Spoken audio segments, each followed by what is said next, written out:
दोस्तों आजकल एक टॉपिक यूनिफॉर्म सिविल कोड बहुत तेज़ी से ट्रेंड कर रहा है। इसका क्या कारण है उसके बारे में डिस्कस करेंगे और ये भी देखेंगे कि यूनिफॉर्म सिविल कोड लागू होने के बाद अगर ऐसा होता है तो क्या क्या चेंजेस आएंगे और आखिर ये यूनिफॉर्म सिविल कोड है क्या, उसको बहुत ही आसान लैंग्वेज में समझने की कोशिश करेंगे। तो दोस्तों देश भर में समान नागरिक संहिता यूसीसी को लेकर चल रही बहस के बीच यूसीसी लागू करने की दिशा में उत्तराखंड तेजी से कदम आगे बढ़ा रहा है। यूसीसी का ड्राफ्ट तैयार करने को गठित विशेषज्ञ समिति आमजन से सुझाव लेने के साथ ही राजनीतिक दलों व प्रवासियों से भी संवाद कर रायशुमारी की प्रक्रिया पूरी कर चुकी है। अब ड्राफ्ट में जन सुझाव जोड़े जा रहे हैं और आपको ज्ञात हो कि मुख्यमंत्री पुष्कर सिंह धामी की अपेक्षा के अनुसार समिति 30 जून के आसपास यानी इसी महीने के लास्ट तक इस ड्राफ्ट को सरकार को सौंपने की तैयारी कर रही है। प्रदेश सरकार इसके आधार पर राज्य में यूसीसी लागू करेगी। दोस्तों आपको याद ही होगा कि मुख्यमंत्री पुष्कर सिंह धामी यानी कि जो बीजेपी के मुख्यमंत्री हैं उत्तराखंड सरकार के, और उनकी बात करें तो उन्होंने जब विधानसभा चुनाव चल रहे थे तो उसी टाइम पे अनाउंस किया था अपने घोषणा पत्र में कि जब अगर उत्तराखंड में दोबारा से बीजेपी की सरकार आती है तो फिर वो इसको यूसीसी का ड्राफ्ट तैयार करेंगे और इसको राज्य में लागू करने की पूरी कोशिश करेंगे और फिर राज्य में ऐसा कहा जाए कि राज्य में लागू कर ही दी ही जाएगी। तो अब देखना ये होगा कि ये अपनी 30 तारीख को जो ड्राफ्ट सौंपेंगे केंद्र सरकार को, उस पर क्या रिप्लाई देती है केंद्र सरकार। तो ये तो हो गया कि इस वजह से ये अभी ट्रेंड में चल रहा है कि यूसीसी की बात आज क्यों की जा रही है। अब दोस्तों ये देखते हैं कि यूसीसी के लागू हो जाने से क्या क्या परिवर्तन आएंगे, क्यों कौन से लोग इनके अगेंस्ट में हैं, क्यों खिलाफ हैं और क्यों इसके साथ में हैं। तो चलिए अब उस पर बात करते हैं कि क्या है uniform civil code. Uniform civil code को हिंदी में समान नागरिक संहिता कानून कहते हैं। अपने नाम के मुताबिक अगर ये किसी भी देश में लागू हो जाए तो उस स्थिति में सभी के लिए समान कानून हो जाएंगे। अभी भारत में जितने धर्म हैं उतने ज़्यादा कानून हैं।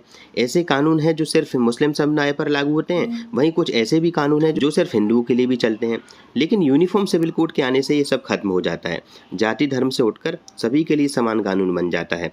ऐसे में इसे ऐसे भी समझ सकते हैं कि जैसे अभी तलाक, जमीन, जायदाद को लेकर अलग अलग कानून चलते हैं, धर्मों के हिसाब से ये सभी बदलते रहते हैं। लेकिन यूसीसी के आने से ये सब नहीं होगा। संविधान के अनुच्छेद 144 में यूसीसी को लेकर बताया गया है, कहा गया है कि सभी के लिए समान कानून लागू होना चाहिए। लेकिन बड़ी बात यह है कि वर्तमान में संविधान में इसका जिक्र जरूर किया गया है, लेकिन सिर्फ एक गाइडलाइन की तरह इसे जरूरी नहीं माना गया है। अगर भारत में यूनिफॉर्म सिविल कोड लागू हो जाता है तो क्या क्या बदल जाएगा? इसका उत्तर दोस्तों बिल्कुल सरल है। अगर भारत में यूनिफॉर्म सिविल कोड लागू हो जाता है तो हर धर्म मजहब के लिए एक समान कानून लागू हो जाएगा। कानून में एक शब्द का कई बार इस्तेमाल होता है जिसका नाम है पर्सनल लॉ। पर्सनल लॉ वो होते हैं जिन्हें धर्म, जाति, विश्वास के आधार पर तैयार किया जाता है। शादी, तलाक, एडॉप्शन, फैमिली प्रॉपर्टी, वसीयत जैसे जितने भी मामले होते हैं ये सब अभी तक पर्सनल लॉ के अंदर ही आते हैं। अगर मुस्लिम समाज में बात करें तो वहाँ जैसे अभी 3 शादियाँ, 3 तलाक जैसे नियम चलते हैं, यूनिफॉर्म सिविल कोड आने से ये सब भी बदल जाएगा। फिर शादियों में भी एक ही कानून चलेगा। इसी तरह हिंदू पर्सनल लॉ वेद, उपनिषद के आधार पर काम करते हैं। समानता, न्याय भी इसके अहम स्तंभ रहते हैं।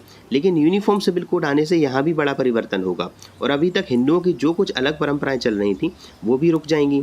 अभी वर्तमान में मुस्लिम, ईसाई और पारसी समुदाय के लिए पर्सनल लॉ आता है, वहीं हिंदू, जैन, सिख के लिए हिंदू लॉ चलता है। अब बात करें दोस्तों इसके इतिहास के बारे में कि यूनिफॉर्म सिविल कोड का इतिहास क्या है, तो यूनिफॉर्म सिविल कोड का इतिहास आज़ाद भारत से भी पहले का है। ये बात 1835 की है जब अंग्रेजों ने ही माना था कि भारत को यूनिफॉर्म सिविल कोड की ज़रूरत है। उसने तब एक रिपोर्ट दी थी और जिसमें कहा गया था कि जुर्म, सबूत, कॉन्ट्रैक्ट जैसे मामलों में समान कानून रहना चाहिए, लेकिन हिंदू और मुस्लिम के जो पर्सनल लॉ हैं उन्हें ना छेड़ा जाए। अब जानकार ये मानते हैं कि अंग्रेजों को क्योंकि हमेशा से ही भारत को बांटने में मज़ा आता था, इसी वजह से तब पर्सनल लॉ को एकदम अलग रखा जाए और यूनिफॉर्म सिविल कोड वाली रिपोर्ट एक दोस्तों बिल्कुल इग्नोर कर दी गई। उसके बाद दोस्तों बात करें तो अभी अगर दोस्तों बात की जाए कि किन किन देशों में लागू है यूनिफॉर्म सिविल कोड, तो आपको जानकर हैरानी होगी कि पाकिस्तान, बांग्लादेश, मलेशिया, तुर्की, इंडोनेशिया, सूडान और इजिप्ट जैसे देशों में कई साल पहले यूनिफॉर्म सिविल कोड लागू कर दिया गया है। बड़े देशों की बात करें तो अमेरिका में भी एक समान कानून सभी के लिए चलता है। उनका धर्मनिरपेक्ष कानून सभी पर समान रूप से लागू रहता है। इस्लामिक देशों में भी शरिया कानून समान रूप से सभी पर लागू रहता है, फिर चाहे उनका धर्म कोई क्यों ना रहे। ऐसे में उसे यूसीसी माना जा सकता है। तो दोस्तों आई होप आपको इसमें एक व्यू मिला होगा कि यूसीसी आखिर है क्या और इसका क्या कारण है, क्या इतिहास रहा है। तो अगर आपको वीडियो पसंद आए तो वीडियो को लाइक कर दीजिएगा, चैनल को सब्सक्राइब कर लीजिएगा। अब मिलते हैं आपसे अगले वीडियो में।